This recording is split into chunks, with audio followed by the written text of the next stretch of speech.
Welcome to the ultimate Galaxy Note comparison, from the original Note to the Galaxy Note 20 Ultra. So the very first Note in 2011 was a real WTF moment. The packaging is pretty standard for 2011, because, I mean, at this time phones were still seen as tools as opposed to items of luxury. Just simple things inside, like a micro USB cable and of course a removable battery.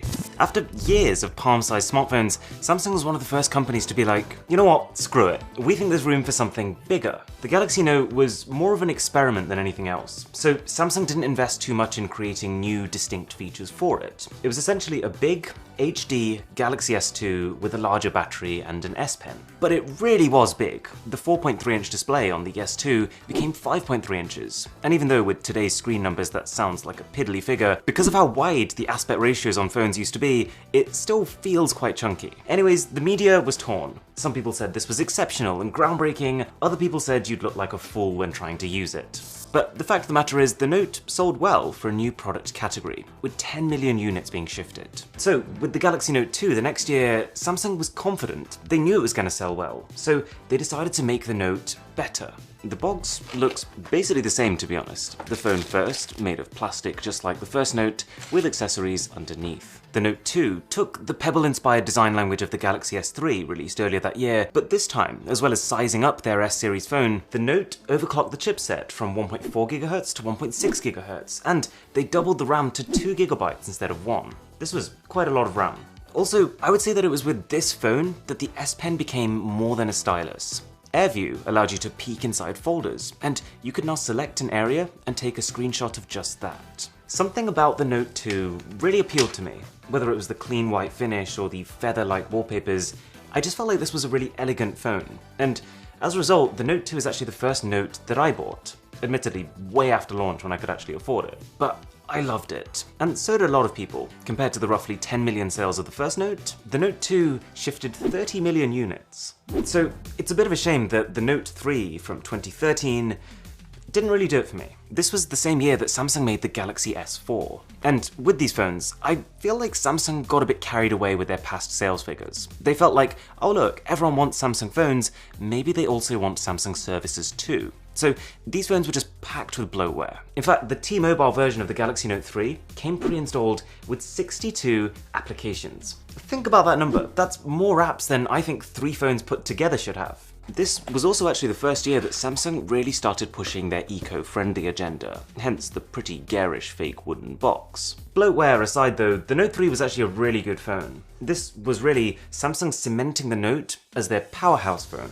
It was one of the first phones with 4K video recording. It had 3 gigs of RAM instead of 2 for the Galaxy S4, and they'd even fully upgraded the chipset from that phone. Plus, the catalogue of features from this S Pen just kept growing. You could already take screenshots with it on the last phone, but now you could scribble all over them, and the stylus became a more suitable alternative to typing, with better handwriting recognition and integration with the rest of the software. Now, the 2014 Galaxy Note 4 is a phone that I would say I almost forgot about.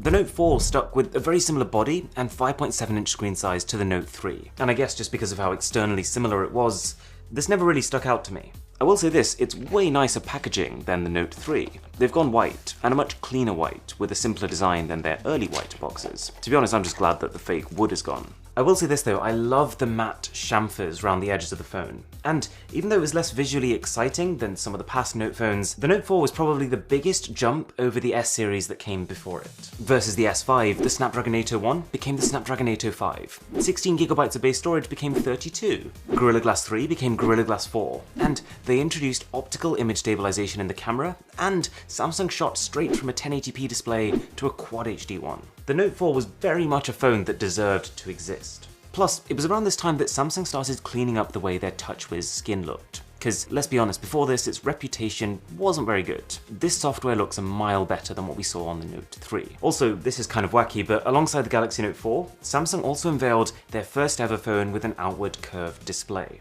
This is the Galaxy Note Edge. And I remember really wanting one of these, even if it is kind of weird because of how that curve is only on one side.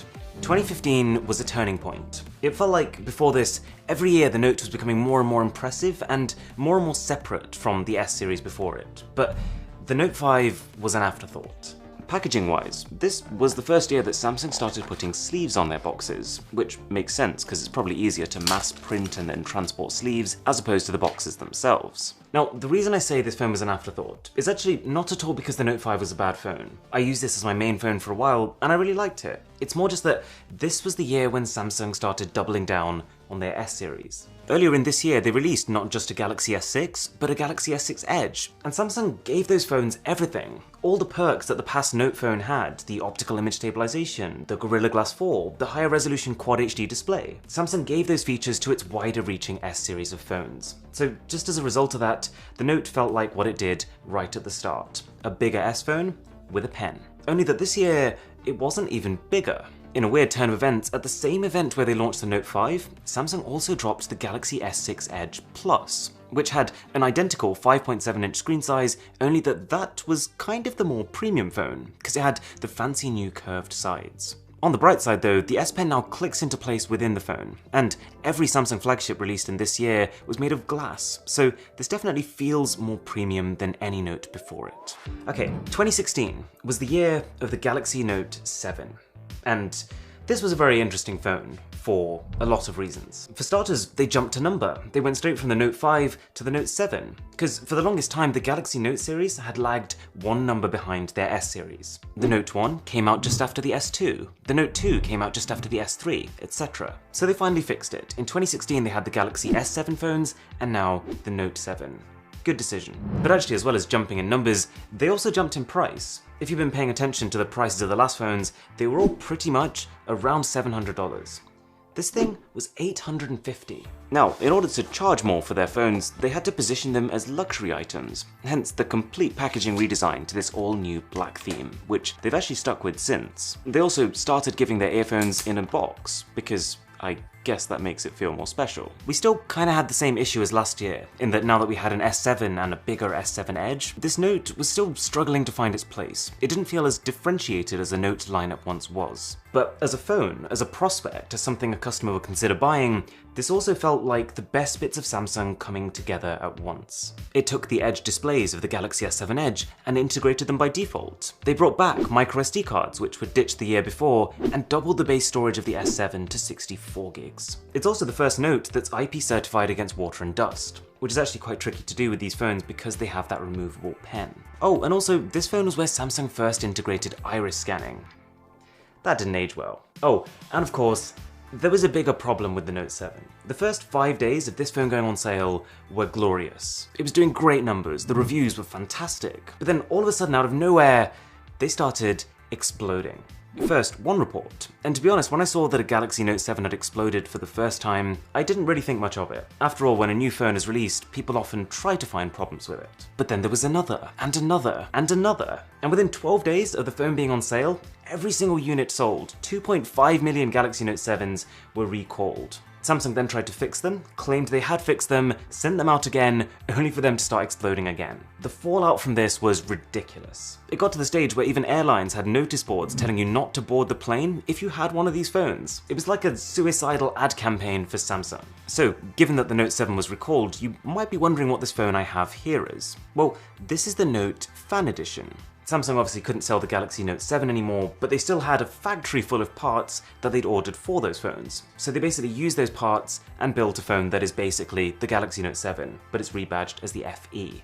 On the subject of explosions though, 2017 was the year that screen sizes exploded. And it's not that phones got bigger in particular, it's just that the bezels got shaved dramatically. So much so that the 5.7-inch display on the Galaxy Note 7 became 6.3 inches on the Galaxy Note 8. This phone's box is pretty much just an evolution of the all-black theme they introduced last year. It's very premium, all accessories have their place, as opposed to just sitting loosely inside, and Samsung has also leveled up the earphones thanks to a partnership with AKG. Like the last few years, the Note 8 was pretty similar to the plus-sized S phone just before it. Same chipset, similar display size, both went up to 6 gigs of RAM. But this was the year that Samsung finally figured out the direction they wanted to take their Note phones in. The Note 8 was where Samsung cemented their design language, pebble-like curves for S, writing pad-like boxiness for the Note, and this establishment of a new identity was helped by the removal of the home button, and a new space theme for their entire Galaxy range. This definitely felt like a futuristic rebrand. Even in terms of marketing, this is the year when Samsung finally started framing their S phones as the fun ones for social media, and the Note phones as the professional phones for people who mean business. And this separation makes total sense. See, in the early days of smartphones, Samsung could just take one of their S-series phones, add in a bunch of features that were missing, and be like, look guys, we've got a new phone. But as this smartphone market has matured, and as pretty much all flagship phones have become good, with no obvious missing features, Samsung has realized that this isn't a sustainable strategy. It's much harder now to add features that create a noticeable improvement. So instead, Samsung has just shifted to framing their S series and their Note series in different ways. The one thing the Note 8 did have though was two cameras. This was actually the first Samsung phone ever with a dual camera setup, one normal and one 2x optical zoom. But all that said, I liked, but I didn't love this phone. Those dual cameras were okay. Samsung shrunk the battery in trying to be extra careful, and so endurance wasn't great. Plus, the fingerprint scanner was way too high up, I just couldn't get used to it. Oh yeah, and it was even more expensive at $930. Following on from that phone, 2018 brought us the Galaxy Note 9, which was basically just Samsung fixing a few problems and doubling down on their newfound direction for the Note. For the packaging, pretty much the only change is that the outer sleeve has been swapped from showing the name of the phone to just showing the S Pen. The Note 9 is on top, and apart from that, it is practically identical. The Note 9 was basically a bunch of small improvements that made the phone a lot better to use, but just not hugely exciting. They brought the fingerprint scanner further down, they whacked the battery up to a very respectable 4000 mAh, they added Bluetooth to the S Pen so it could take photos remotely, and added in a dual speaker setup, bringing Samsung's audio from one of the weaker phones to one of the stronger phones. They also, I guess to try and visually differentiate it, created this two-tone finish, which I remember at the time describing it a bit like when you break the door of your car and the replacement doesn't quite match. I stand by it. But a cool touch this time was that the writing ink would now be the same colour as the pen you got with your phone. I used the Note 9 for quite a long time and I really liked it. 2019 was a big year for the Note. In fact, it was the first time ever that we had not just a Galaxy Note 10, but a Galaxy Note 10 Plus. But we'll focus on the Note 10 Plus because I would say this is the actual successor to the Galaxy Note 9. In terms of the box, Samsung's definitely operating on a if it ain't broke, don't fix it policy. It's pretty much identical to the last few years, but that's okay, it's nice. Now, I would argue 2019, as well as being a big year for the Note, was just generally probably the biggest change Samsung has ever made to its phones. Starting with the Galaxy S10 series earlier in the year, they ditched the space theme entirely and went for minimalism with their new One UI skin. Their phones gained these radiant, colour-changing finishes, and they became super lightweight considering that their screens and batteries had actually gotten larger. So just naturally, when Samsung released the Note version of this redesign, it was a big improvement from last year. The bezels all but disappeared, and we now had a phone that was both slimmer and lighter. There was yet another price hike now to $1,100, but this felt more worth it. The Note 10 phones reminded me of the elegance I first noticed with the Galaxy Note 2, which I feel was somewhat lost along the way.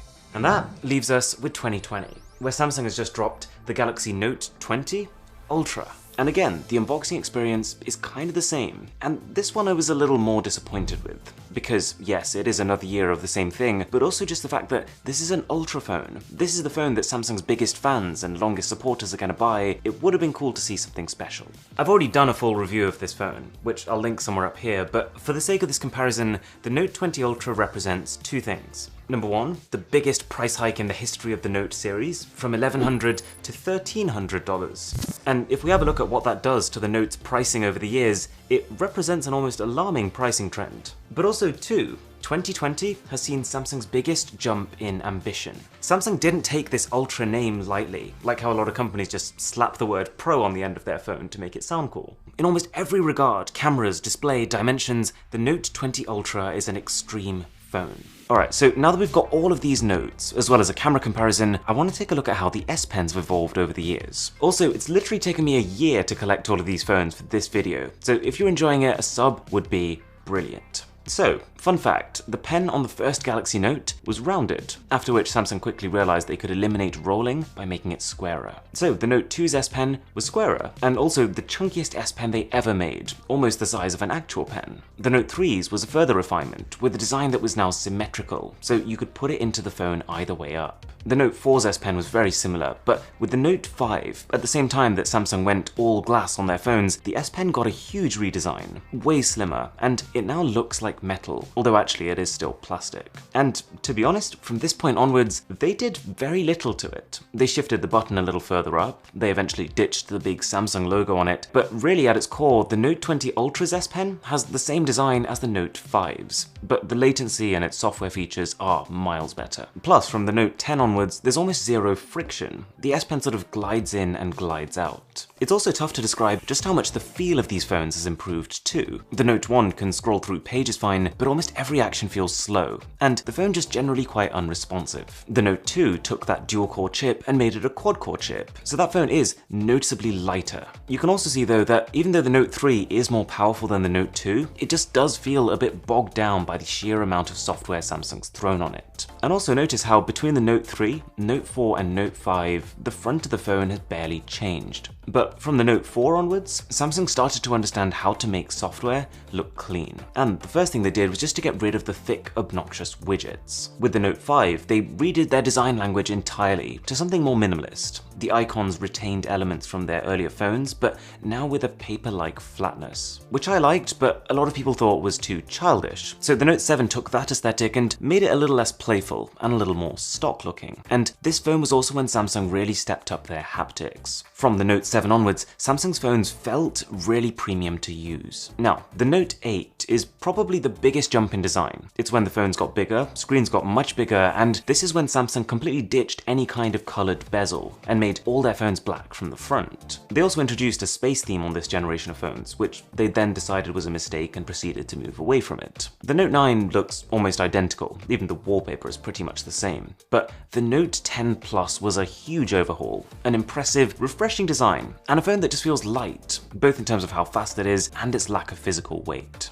And so it's no surprise that the Note 20 Ultra basically takes inspiration from that phone, but it packs in even more display, a smaller hole-punch camera, and twice the screen refresh rate at 120Hz, making it so smooth. Okay, so in case you're wondering, yes, I built this rig. And also, yes, it's a completely excessive idea that serves little purpose, but hey, I wanted this to be a special video. So, taking a look at the phone's cameras, the camera app started very basic. There was a phase when it became cool to have all the menus disappear to make the phone seem like a borderless window. Samsung tried to make the camera app cleaner and cleaner as they progressed, but as more and more features got added, it just made sense to start categorizing them. So the camera app kind of went back to its original bordered style. You can also see how Samsung slowly added more cameras to their phones. To start with, it was an extra telephoto camera, and soon after, also an ultra-wide. Now, in terms of how the actual photos turned out, here's the Note 1, all the way up to the Note 20 Ultra. And actually, in all of this time, photo resolution barely changes. It's 8 megapixels on the very first Note, and 12 on the very latest. But the quality of those shots improves with almost every generation, whether that's through a larger sensor or just improved software processing. It is genuinely a night and day difference. Alright, if you enjoyed this video, as I mentioned, a sub to the channel would be brilliant. My name is Aaron, this is Mr. Who's the Boss, and I'll catch you in the next one.